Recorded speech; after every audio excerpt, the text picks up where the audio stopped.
ज्ञानेश्वर माऊली 60 ज्ञानेश्वरीचे 1 ते 35व्या ओवीपर्यंत वाचन. श्री गणेशाय नमः. ओम नमो आद्या वेद प्रदीपाद्या जय जय स्वयं वेदा आत्मरूपा. पहिली ओवी ते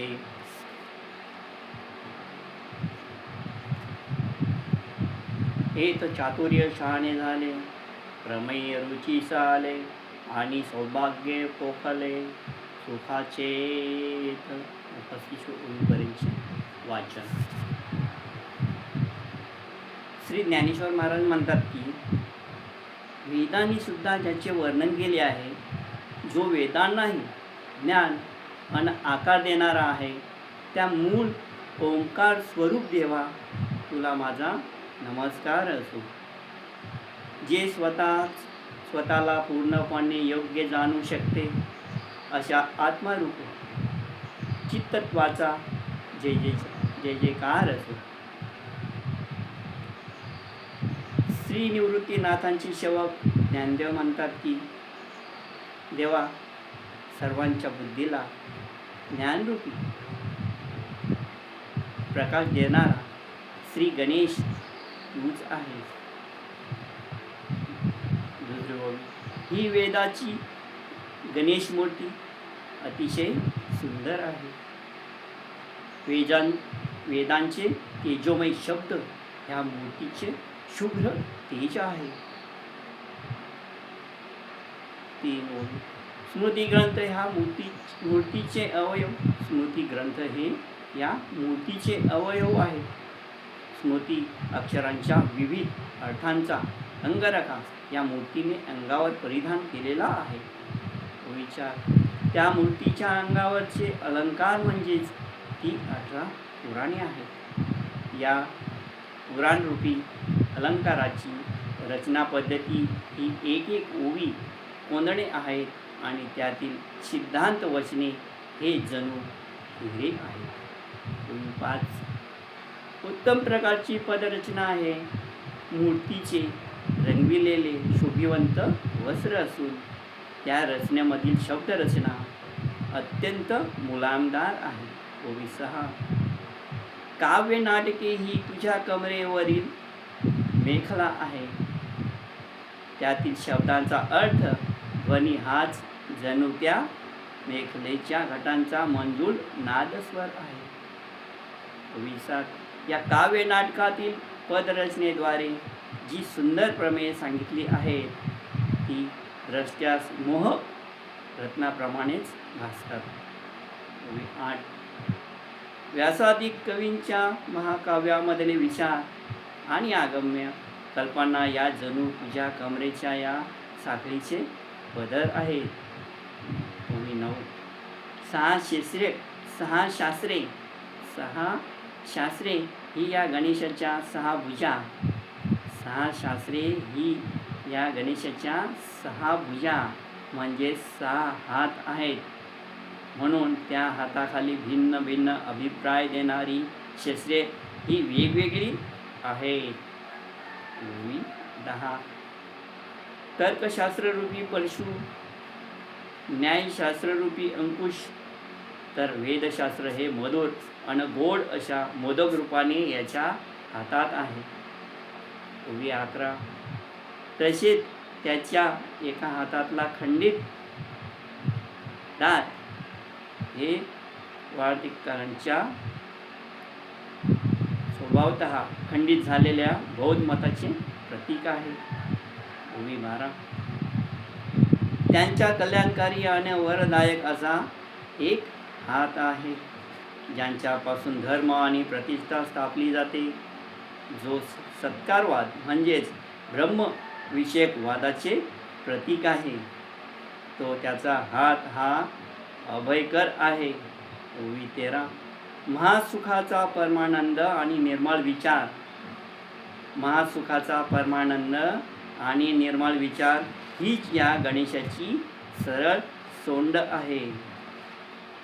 14. उत्तम संवाद हे शुभ्रदंताचे लक्षण. तर या गणेशाचे बारीक नेत्र हे त्यांच्या सूक्ष्म आणि तीक्ष्ण दृष्टीचे प्रतीक आहे. ओळी 15. पूर्व आणि उत्तर मीमांसा या त्याच्या शूर्पकर्णातून प्रतीत होतात. याच्या गंडस्थळातून जो बोधाचा मध निघतो त्याच्या श्रवणाने ऋषी मुनिजन हे भ्रमर तृप्त होतात. ओळी 16. द्वैत आणि अद्वैत मत ही त्याच्या मस्तकावरील गंडस्थले असून त्यातील प्रमेय ही शोभिवंत पोळी असून ती साम्य रसाने एकवटलेली आहे. या श्री गणेशाच्या मस्तकी श्रेष्ठ दशोपनिषदाचा मुकुट आहे. ती म्हणजे जणू सुशोभित टवटवीत अणु सुगंधाने भरलेली फुले आहे. या ओंकार रूपी गणेशाचे अकार हे चरण, उकार हे विशाल उदर आणि मकार हे मस्तक आहे.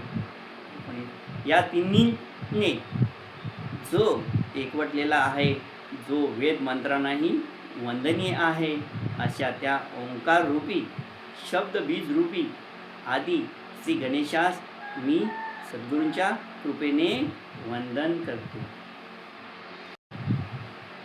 21व्या ओळीमध्ये त्यानंतर ज्ञानदेव म्हणतात की आता जी चातुर्याची खाण आहे, जी अभिनव अशा साहित्य रचनांनी नटलेली आहे, त्या विश्वमोहिनी श्री शारदा देवीस मी नम्र वंदन करतो. जे माझ्या हृदयी नित्य निवास करत आहेत, ज्यांच्या कृपेने मी या संसाररूपी भवसागरात तरलो आहे, माझी बुद्धी ज्ञान हे ज्याच्या कृपेने विवेक प्रांतात प्रवेशले आहे, त्या माझ्या सद्गुरुनाथांना मी आद्यदराने अत्यादराने वंदन करतो. त्या माझ्या सद्गुरुनाथांना मी अति आदराने वंदन करतो. त्या 22 ओळीमध्ये ज्ञानेश्वर महाराज त्याप्रमाणे डोळ्यात अंजन घातल्यावर दृष्टीस न दिसणारे सुद्धा दिसू लागते, त्यास भूमिगत द्रव्य दिसू लागते,